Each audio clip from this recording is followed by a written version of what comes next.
What's up, guys? It's Josh here, back with another Kansas City Chiefs related video, and today we're doing another mock draft 3.0 for me. I've done two in the past, but a lot has changed since I've done those mock drafts because the Chiefs have made some signings. My opinions have changed on some players. I feel comfortable about, or more comfortable about some other positions than I did before.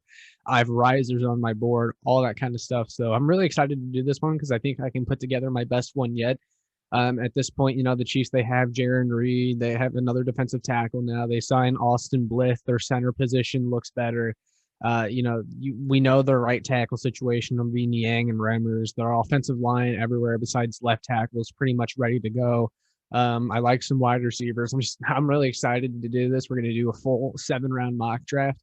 And we'll see what happens. But I'll go ahead and jump right into it. Right now, you should be hearing some draft music to accompany me, so it's not completely boring in between the silences of me talking. But so with this first pick, I have someone in mind. I picked him in my last mock draft as well, just because he just seems like such a no-brainer pick at 31, unless something crazy happens here, like Terrence Marshall is still available or something like that, which does happen a lot in these mock drafts, but Terrace Marshall win already, so you can forget that. But my player here has to be Liam Eichenberg, the offensive tackle from Notre Dame. The thing is he might not have the highest ceiling of all the offensive tackles in this draft, but the thing about him is he is NFL ready. He's got good length in his arms.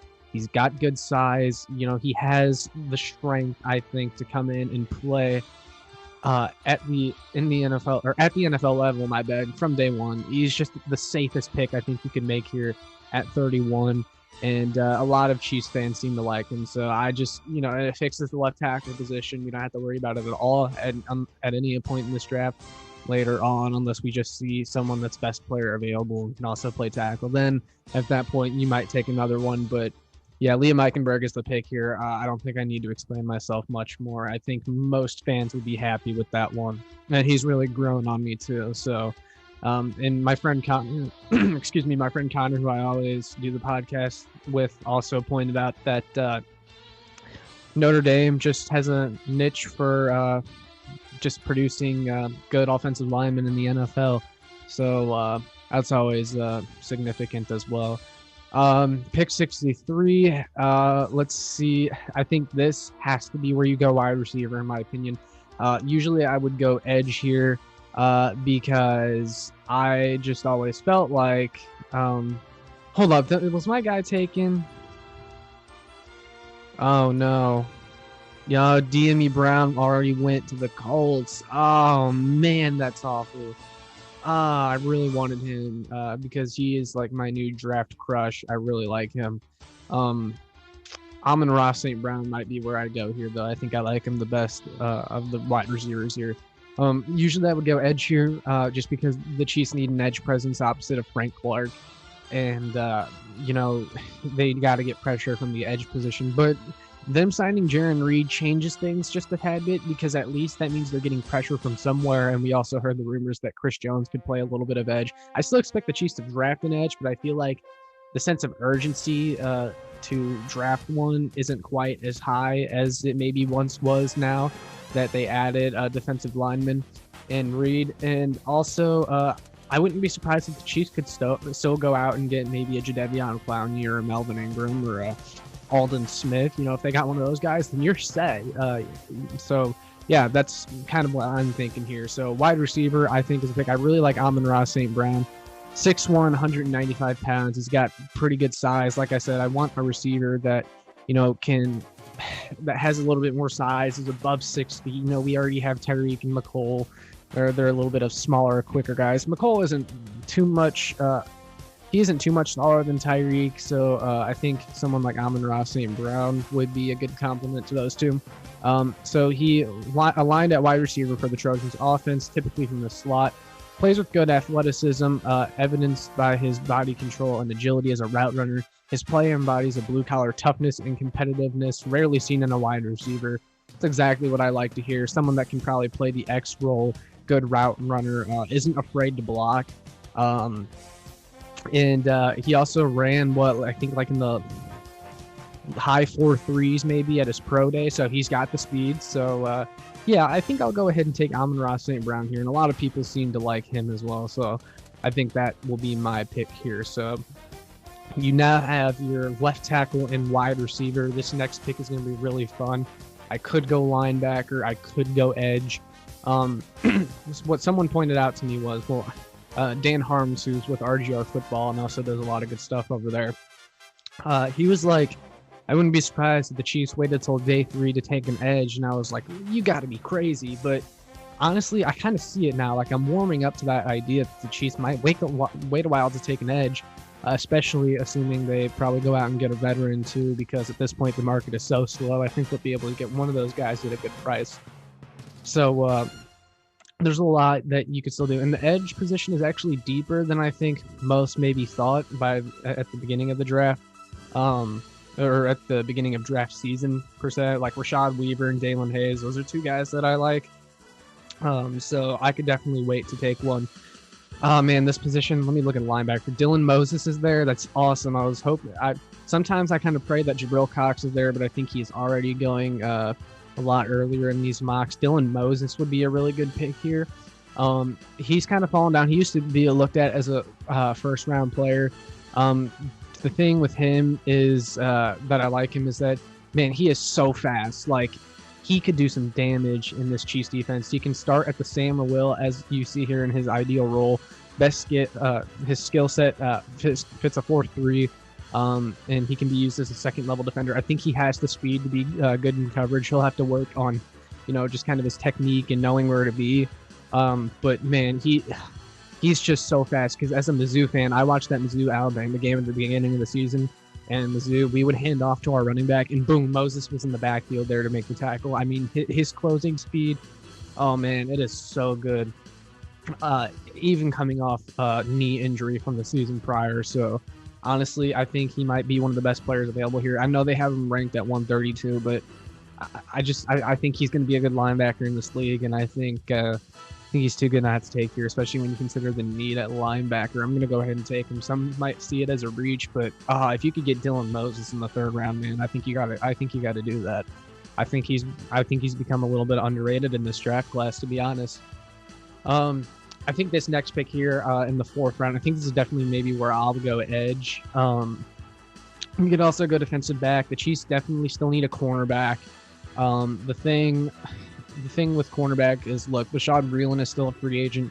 I know he could very well come back, and the Chiefs could still get a veteran guy. But as of right now, Bashaud Breeland played a majority of the snaps last year, and he's a free agent. So that's a hole by definition. So you'll definitely have to attack defensive back at some point. But I do still expect the Chiefs to get a veteran defensive back. So I think that being said, it allows you to wait a little bit longer. I think here what I'll do is I'll take Dalen Hayes, the edge from Notre Dame. I really like him a lot. I picked him in some of my former mocks as well. The thing with Dalen Hayes is he almost 6'4", 261 pounds. It's perfect for Spags. He can play in a 4-3, and he's very athletic, and his body is NFL ready. Like, if you look at him, you're like, Jesus, that dude is jacked. He's built. Yeah, that's for sure. The thing is, he's got pretty sound technique already. He'll have to work on adjusting to the speed of the NFL level, and he'll take some time, I think, to develop into a really good pass rusher. I think right now you're looking at him as more of a edge setter as a rookie, someone who can be competent on the other side and help in stopping the run, using his length and his hands to make tackles on the ball carrier. Hayes, honestly, he kind of, an RGR, Ryan Tracy from RGR Football said this, he's kind of like a young Alex Okafor coming out of the draft. And to me, that's an Alex Okafor with more upside. Honestly, sounds like a really good pick to me. I think I'm going to go with Dalen Hayes here, and he can be your new rookie to rotate with whoever the Chiefs might sign, along with Taco Charlton, Mike Dana there on the other side. So I really like that pick. Let me know what you guys think about that one. And then we got our other 4th round pick here. I think this is definitely where you look at defensive back, maybe. The Chiefs could use another safety too. I mean, I love Dirty Dan as much as the next guy, but you know, he's not someone that I think should be playing like 90% of the snaps in coverage. That's not his thing. They tried to do that a lot with him, and of course, it didn't go too well. Someone that I like, Tyree Gillespie. I really like him. I don't know if we'd be able to get him by our next pick. Tyree Gillespie, I really like him as an high upside safety because the thing with Gillespie is he's a big hitter. He's got plenty of speed. Like it says here, he was he played a lot of single high coverage and did pretty well. There's actually two big Missouri safeties in this draft. One is Josh Bledsoe. The other is Tyree Gillespie. I like Gillespie a lot more than Bledsoe. I thought Bledsoe gave up too many big plays in college, and I think Gillespie is much more athletic out of the two of them. He ran a 4.38 at his pro day. I think that's going to rise his stock a little bit. That means he should have plenty of speed to learn to play some more zone coverage, and you can feel comfortable with him in single high coverage if you decide to go there. Sturdy tackling, like it says there, like he's a big hitter. He's got some big highlight reel hits on his tape. So honestly, I might go with that here. I think he would be a really nice depth safety because, like I said before, you don't have too much behind Juan Thornhill and Tyrann Mathieu. They've both gone down at different points of their career, and honestly, it's kind of the safe thing to prepare for that again because it could very well happen. Armani Watts, I think at this point he's shown us he's only a special teams player, and I said what I said about Dirty Dan. So, it's like if the Chiefs bring back Bashaud Breeland and draft Tyree Gillespie, I could feel really good about the secondary. I think I'll go with him here because I think if I wait till our next pick, he's not going to be there. So I'm going to go ahead and take him. And I've got kind of a soft spot for Mizzou guys, but I think this would be a good pick. I might be taking what some people consider reaches in this draft, but honestly, I'm completely fine with that. I'm confident in my picks, and hey, that's kind of similar to Brett Veach. Brett Veach has shown us in the past that he does not care what you think about a player; he will go and get them anyway. So that's kind of where I'm at. All right, so at this point, we kind of hit most of our major needs. We've gotten left tackle, we've gotten an edge, we've gotten wide receiver, we've gotten a linebacker, we've got another defensive back.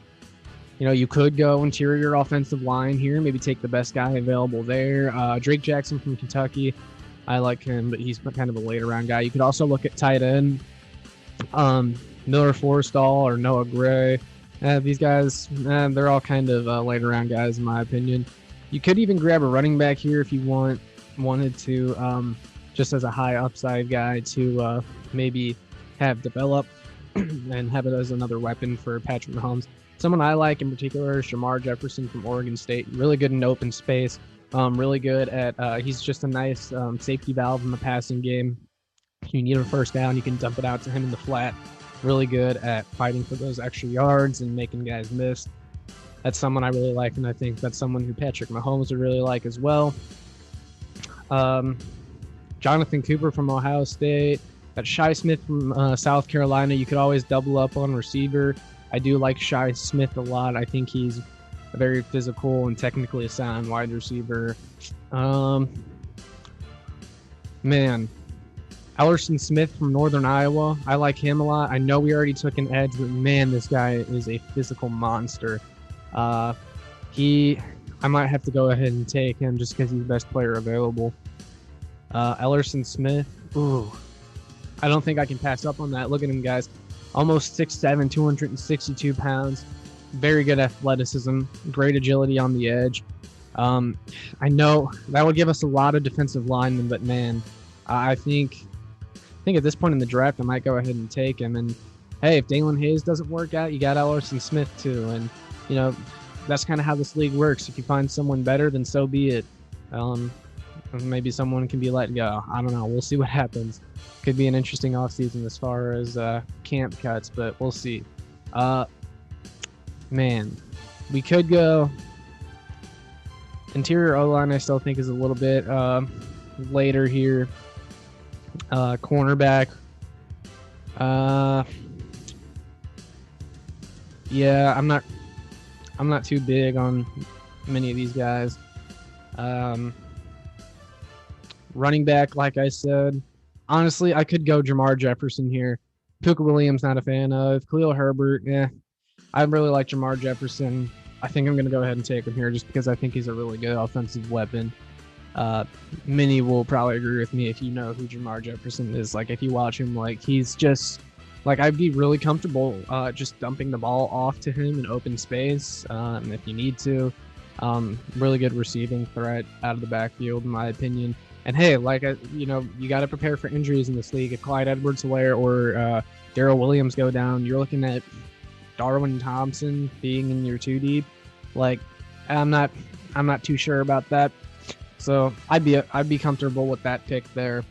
You just preparing for injuries, there's never anything wrong with that. At this point, I could go for another high upside wide receiver if he's still available.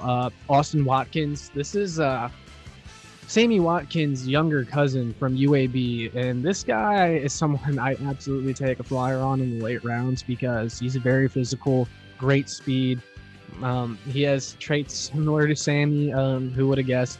But if you look at his stats here, across 21 games in 2019 and 2020, Watkins collected 90 receptions for over 1,500 yards and 9 touchdowns.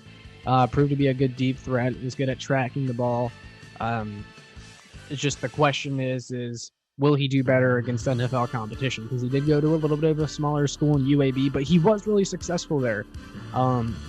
It just remains to be seen if it will translate to the NFL. But as a special teams guy coming in and someone you can develop into a future, stud potentially, I'd be interested. Let's just hope he has better genetics than Sammy and can be a little bit more durable. But I'm all for taking him here. I would love that, actually. So I'm gonna go ahead and make him the pick.